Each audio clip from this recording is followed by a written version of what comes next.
이준석 후보 얘기로 넘어가 보겠습니다. 이준석 후보는 오늘 하루 종일 대구에 머물면서 집중 유세에 나섰는데 국민의힘 후보 교체 사태로 이제 존재감이 조금씩은 커지고 있어요. 즉 보수의 적통은 내가 잇고 있다라는 것이 포인트가 되고 있는데 지지세가 좀 변화가 있을 수 있습니까? 먼저 얘기 듣겠습니다. 저는 김문수 후보가 확장력을 못 가졌다고 보기 때문에 이른바 개혁 보수, 합리적 보수는 이 이준석이라는 이 후보를 눈길을 주실 수밖에 없을 것 같다는 생각이 듭니다. 그것이 현상으로 나타나는 게 일단 뭐 본인이 계속해서 운영했던 정치 유튜브 채널의 구독자 수가 최근 들어 급증했다라고 알려져 있기도 하고 당원 숫자 자체가 개혁신당이 많이 늘어나기도 했다라는 게 이 흐름 속에서 좀 읽혀지는 측면이 있다라고 보여지고요. 다만 이제 민주당으로서도 이 선거는 당연하지만 끝날 때까지 끝난 게 아닙니다. 그렇기 때문에 이 박근혜 전 대통령 탄핵 국면에서 치러졌던 대선 때도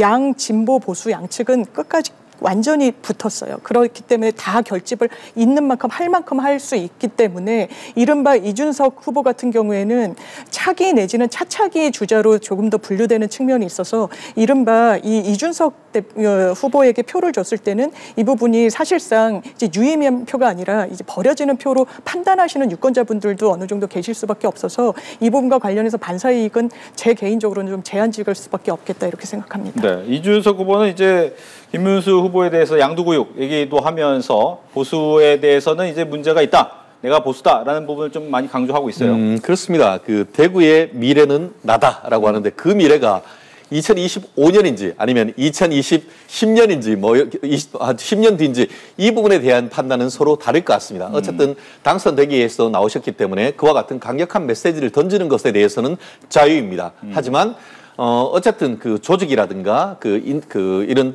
전략이라든가 이런 측면에서 봤을 때는 사실은 제3당 내지는 군소 정당에 불과하기 때문에 개인적인 역량으로 전국적인 이 대선에서 사실 상당한 그 표를 내기는 쉽지 않은 것 같습니다. 본인 스스로는 4대 4대 2 정도로 20% 이상 한마디로 선거 자금을 전부 보존받을 수 있는 15% 이상의 어떤 득표율을 목표를 하지만 현실은 그렇게 녹록하지는 않은 것 같습니다.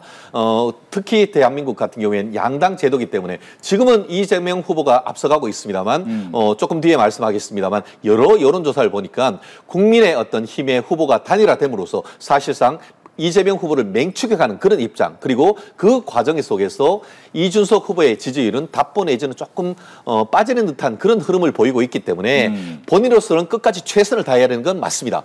하지만 본인은 앞으로도 이제 국민의힘 후보와 단일화하는 것은 0%다라고 합니다. 하지만 강한 부정은 강한 긍정이 될 수도 있는 것이거든요. 그렇기 때문에 앞으로의 어떤 김문수 후보가 어느 정도 선전을 해서 정말 지난 대선처럼 정말 1등이 누가 될지 알 수 없는 그런 지경이 되면 오히려 이준석 후보 같은 경우에는 상당히 중요한 캐스팅 보트로서의 역할을 할 수가 있습니다. 그때의 때를 봐서 기회를 봐서 본인의 어떤 미래를 담보하기 위해서 국민의힘과의 단일화 이런 가능성은 여전히 살아있는 것이 아닌가 생각합니다. 네, 나왔으니까 이제 여론조사 얘기도 같이 하겠습니다.